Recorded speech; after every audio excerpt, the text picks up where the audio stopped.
રાજીવ ગાંધી પંચાયતી રાજ સંગઠન અને કોંગ્રેસ જિલ્લા દ્વારા પંચાયતી રાજની સ્થાપના દિવસ તરીકે ઉજવણી કરવામાં આવી હતી। ખાસ કરીને પંચાયતી રાજના હકો આજના દિવસે આપવામાં આવ્યા ત્યારે પંચાયતી રાજના સ્થાપના દિવસની ઉજવણીના ભાગરૂપે ભુજ ખાતે છાસ વિતરણનો કાર્યક્રમ યોજવામાં આવ્યો હતો। આજે કચ્છ જિલ્લા કોંગ્રેસ પરિવાર અને રાજીવ ગાંધી પંચાયત સંગઠન દ્વારા આજે સવારથી છાસ વિતરણ શરૂ કરવામાં આવ્યું હતું, જેમાં કાર્યકરોએ સેવા આપી હતી।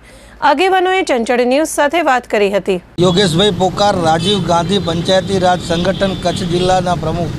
આજે કચ્છ જિલ્લા રાજીવ ગાંધી પંચાયતી રાજ સંગઠન તેમજ કોંગ્રેસ જિલ્લા પરિવાર તરફથી અમે છાસ વિતરણનો પ્રોગ્રામ એટલા માટે રાખ્યો છે કે આજે પંચાયતી રાજ સ્થાપના દિવસ તરીકે ઉજવાય છે। 1992 22 એપ્રિલના રોજ સંસદની અંદર પંચાયતી રાજ માટે સંવિધાનના અનુચ્છેદ 73 પ્રમાણે પંચાયતી રાજ માટેના હકો આપવામાં આવ્યા અને 23 એપ્રિલે રાજ્યસભામાં એ કાયદો પસાર થયો અને 24 એપ્રિલે રાષ્ટ્રપતિએ એના ઉપર સાઇન કરી અને આ પંચાયતી રાજના તમામ હકોની જે સંવિધાનના અનુસાર નિમણૂક કરવામાં આવી। જે પ્રમાણે 2010ની અંદર ડૉક્ટર મનમોહનસિંહ પોતાની જે વડાપ્રધાન તરીકે ચાલુ હતા ત્યારે 24 એપ્રિલને પંચાયતી રાજ સ્થાપના દિન તરીકે જાહેર કર્યો, જેને હિસાબે આજે પંચાયતી રાજ સ્થાપના દિન આજે અમે લોકો કચ્છ જિલ્લા કોંગ્રેસ પરિવાર તેમજ રાજીવ ગાંધી પંચાયતી રાજ સંગઠન દ્વારા આજે છાસ વિતરણનો પ્રોગ્રામ કરી ઉજવી રહ્યા છીએ।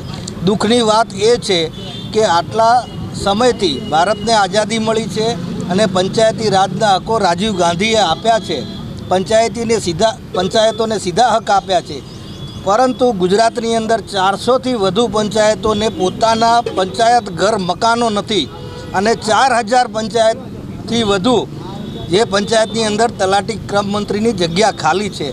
એટલે ચાલુ સરકારને અમે કહેવા માગીએ છીએ, આજે સ્થાપના દિન નિમિત્તે અમે તમારા મારફતે કહેવા માગીએ છીએ કે તાત્કાલિક આ તલાટી કમ મંત્રીની જગ્યાઓ પૂરવામાં આવે।